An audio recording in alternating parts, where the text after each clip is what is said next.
Hello. I don't have the definitive answer, but I have some tools for us to go through together in this video and see if we can sort out comparisons between telehealth and all of its different names, as well as comparing it to in person. And I think that's been a big key factor of post pandemic, is people are like, well, what was it? Because in education, and we can look in education databases, um, it turned out that we need each other for validation, and there's like a whole bunch of like social network theories and things like that I won't bore you with, that it turns out we need each other. So when you're in a classroom and nobody understands something, and that's like everyone's looking at each other and wondering, I hope the teacher doesn't call on me, that's part of the learning process.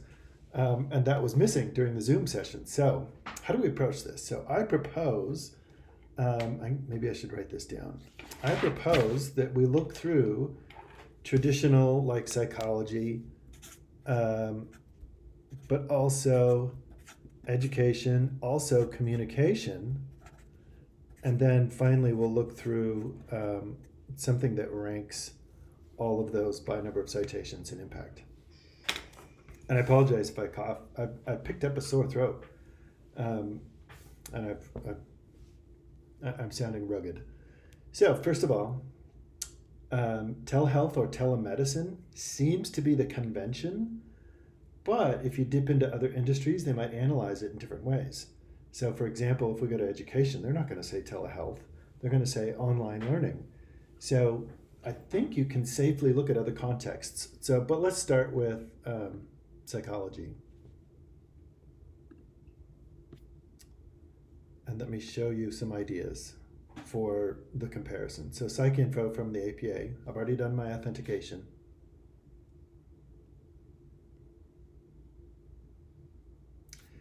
Go to advanced search. My Zotero is saying hello. When you go to advanced search in any of these databases, it should give you synonyms. Some of them do it better. But if you put in telehealth, it's going to tell you all these different things: telenursing, telecare, telemonitoring, telemedicine, telehealth. When these things first started appearing, and also when they started being necessitated in the pandemic, sometimes practitioners would call it one thing and call it another, and eventually you build a convention of what it's called. So don't be put off by the names of things, because we're in the midst of building jargon and colloquialisms and vocabulary and things like that. So I think for the most part, it's been coming on since the internet. How do I know that? Let me show you a cool trick. You can look up jargon in books, in Google Ngrams. You can also look up other words. It's really fun to mess around. Google, with all of their money, scanned all the books in academic libraries a while back, and now they're keeping up with metadata. So if these words appear in any book, you can compare them. Oops, but in this one, it doesn't like spaces, and you want commas. And so you can see these terms have come around since, like the 1990s is when it took off. Probably with the internet, but maybe with, I have no idea. I can imagine like texting to somebody. Maybe it was with texting or with beepers. Do you remember those? Gosh, that goes way back. But you can see telemedicine, telehealth. What if we do online learning? Is it going to give us a comparison? Yeah, so they're all kind of going at the same time. How do we name stuff? Way back in the day, they called the internet the information superhighway. That term didn't stick because it was lame. Ha ha ha. So in the advanced search, what I did is I was like, telehealth or telemedicine, and I want to do in person or, and here they have different iterations of it. And I like putting quotes around multiple words so the results. And then what you can do is search from the top down. So if it's in the title, if both words are in the title or both terms, so this concept, telehealth, telemedicine, and in person or in person, is going to be in the title, we can assume that it's a comparison. And in PsycInfo, it works well because we use these terms. It might turn different in education or communication. So there's only 40, but at the same time, there's 40. Oftentimes, we don't have comparisons. It will be the effectiveness of telehealth, and that'll be the whole article. And in-person might show up in there somewhere, but their instrument is usually to measure one thing and not do comparison, because statistically it's tough. Almost everything turns into apples and oranges unless you're doing a side-by-side comparison of very similar drugs or something like that. What you can do from here is go into subject, and all those 40 articles subjects are whatever the key terms are that they hold in common show up here. So here, maybe this might be a keyword, treatment effectiveness. And I know we were getting into the semantics of modality, so that's something for you to figure out. You know what you're interested in. Different populations, different contexts. Oh, look, here's another term, telepsychiatry. If you want to add that, it depends on the practice that you're looking at. Are you looking at psychology counseling or what do they call it? Not pharmaceutical. Medicinal. You get the idea. Looks like there's a lot of... Oh yeah, and here's some extra keywords for you to look at. Client attitudes. So I remember I had my first Zoom with a psychiatrist over the pandemic, and I had this attitude of like, this sucks. Client participation. So some of your outcomes you might see in here already. And communication is on there. Demographics. Do you have access to a phone or computer or internet? Yada, yada, yada. So go through the keywords and see if there's anything that resonates and write those keywords down because you use those in other databases.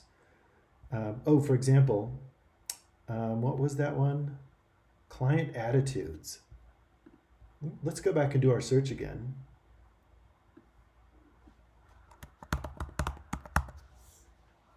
Attitude or, oh, look at that.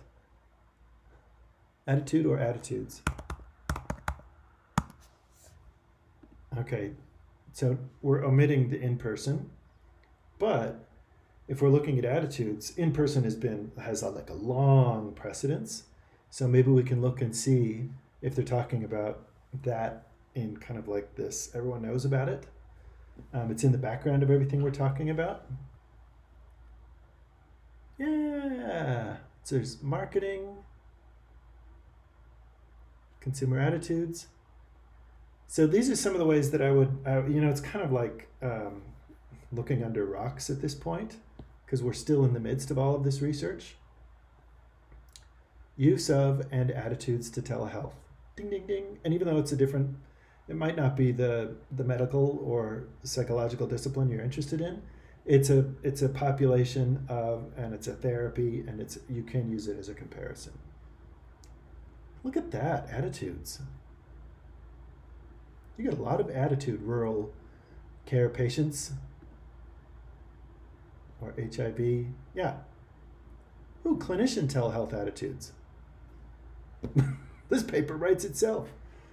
It's easy to get panicky at this phase when you start finding stuff.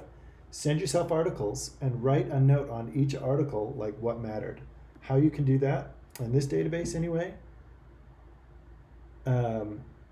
is every time you see something that looks good, you can go into this record level and go to email. Whoops. And in the email, you can put an email to, and then you can, I thought there was like a notes field. Shoot, well, maybe write down, maybe keep a bibliography. I use OneNote, so you could just grab the annotation. If you use Zotero, you can add a child note to this. You can also save this in Word, Google Drive. You could just grab the citation, or you could even just grab like this massive stuff and then write notes under it, like PsycInfo, and then this one was good for this, this one was good for this, this one was good for this. Write down why you find something interesting, and then move on, and then you can build your narrative as you go. Okay, let's move to another one. Let's try an education database. I'm glad we found that thing about attitudes. I'm going to write that down. Attitudes. Because then we can measure one or the other. In person, measuring attitudes might be difficult because it's such a long-standing practice that that search isn't going to work as well. So that one might be the comparison. You have to dig around. Next one, let's try education. There's a great education database.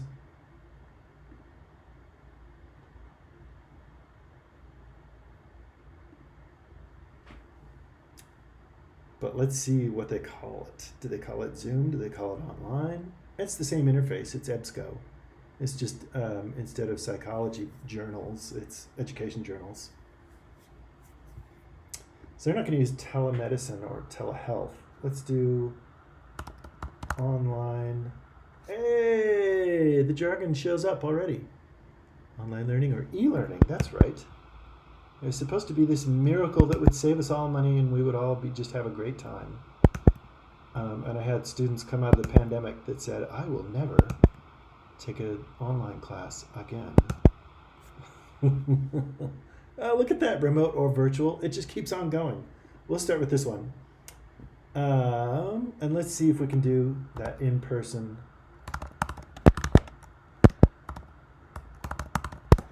And we'll look in the title again. In essence, a class is an intervention. There's a problem, and you're helping students overcome that. And there's measured outcomes. A person-centered approach. In-person distance. So you could look at these and get some ideas too. Same thing is, so I'll let you dig around in that one since the interface is familiar, but it's just a different context education.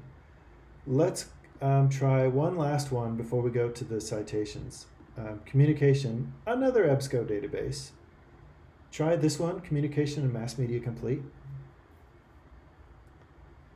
But on this one, I'm going to skip all the jargon because they're looking across all the disciplines. Online and, oh, come on. And face-to-face. In person or face-to-face. So for an advanced search, each line can be expressed in parentheses. So essentially, this is kind of the same as what we've been doing, but I'm just teaching a little bit of that extra coding if you want to get into that. Oh, I didn't do it in the title though. There's an education-based one. Online diminishes effective teaching.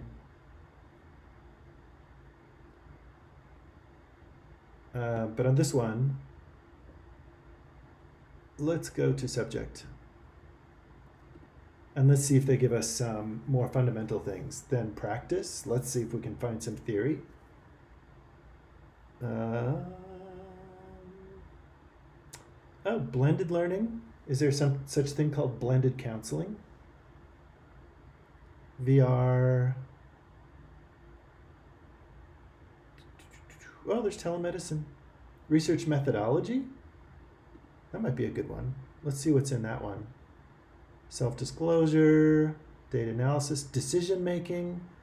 So in communication, they look a lot at human behavior through the lens of media and some of the things that you were talking about. Like I get distracted by opening up another tab when I'm in a class if there's like a boring part, or if I'm in a meeting. Am I paying attention or am I looking at my phone or something like that? That might be a good one. So communication theory is really great. Hey, there's psychology. Okay, let's see if we can find some theoretical things. Validation of video conference administration of picture description from the Western aphasia battery. Revised in neurotypical Canadian French speakers. Well, there's a mouthful, but that might give you an instrument or a methodology or a theory that you can base a lot of your observations on. What's important to you matters. So if you find something novel, it seems like this is being developed right now, so it could be. So multiple language people, person-centered content. I hadn't heard of that one before. That's cool. Bariatric surgery discussion forums. There was a suicide hotline op-ed in the New York Times where it was a case study, somebody talking about their career up to that point, being online or being on the telephone. And they said, according to the ideas of talk therapy, people needed about 15 to 20 minutes. And then they're like, oh, you know what? I think I'm going to be okay. They just needed to be heard. So the efficacy is there. And there's suicide hotlines all over the place. And a lot of them are just audio voice. So they're not even video online. It's just like over the telephone. So there's another medium that you can look at. But it is effective. And sometimes it's hidden in different jargon, like telephone. Okay, so lastly, so we've got some, let's take this search. After you start to build keywords with each of your databases that you're going to go through, and I encourage you to go into other disciplines if you're interested. Nursing is a big one because they have to, there was a lot of people who had to be pushed out of hospitals faster than their recovery during the pandemic because hospitals were just so full. But there's a great one called Scopus, and there's a great one called Web of Science. I'll show you Web of Science. And they both search by citations. What you can do in this one with a search that you've already done is you can find out what the most important things are, the most cited things. I'm going to move my head.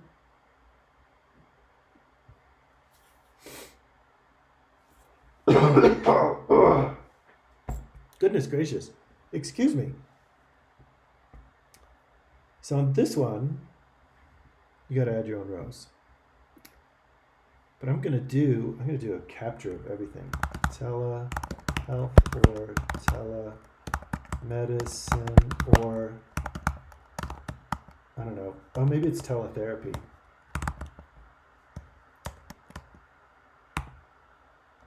Or, what was the other one that I did? Online.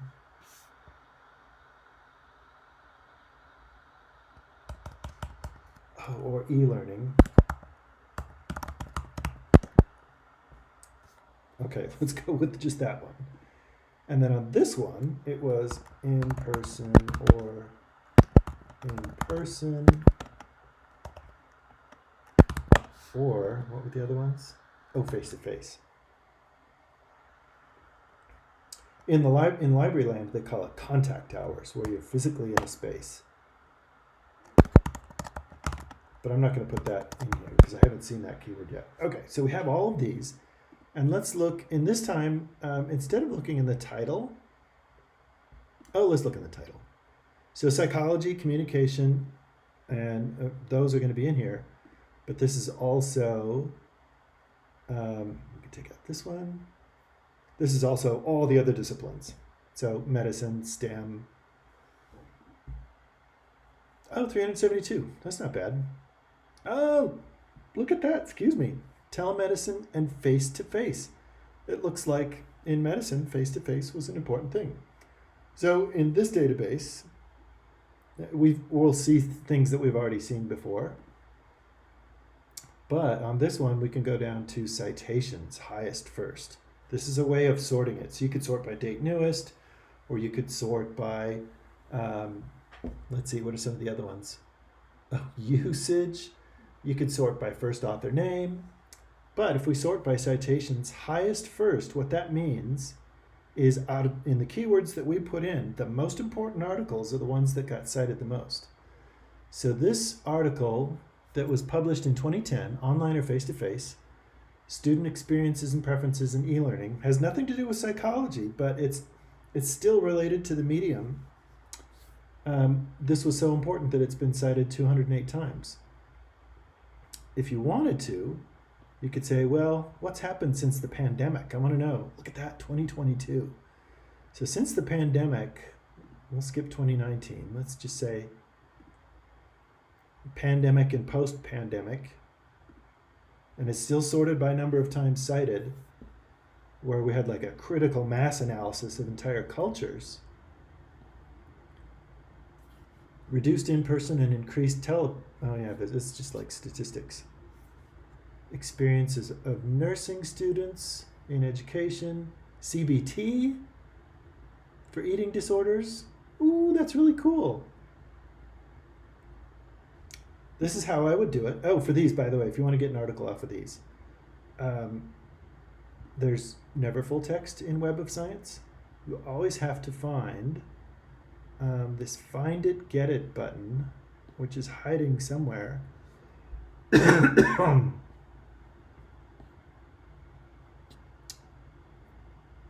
here we go. Oh, that's awful. My ad blocker has blocked it. So when it says, sometimes it'll say, oh, get full text here, get full text there from the author, blah, blah, blah. You want to find one that has like a little icon, because this will go back to our library. And it'll say, in our library, with all the subscriptions that we've got, please show me which database this shows up in. If you run stuck and you can't get the full text for something, email me the citation or the metadata, and I'll track it down for you. Or you could use interlibrary loan, but I'm happy to help.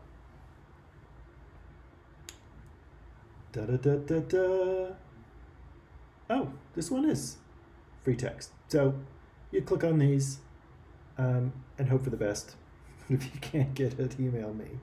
There's like millions of things being published every year, and they're all being monetized or protected from being monetized, and it's just a big mess. Oh, it shows up in a ProQuest database. Do we get the full text? Down the rabbit hole we go. Okay, let me know how it goes. Oh, it did send me the full text. Woohoo! Don't spend more than a few minutes on an article if you can't get the full text. I'm happy to help. That's not part of the research process. Okay, have a good one.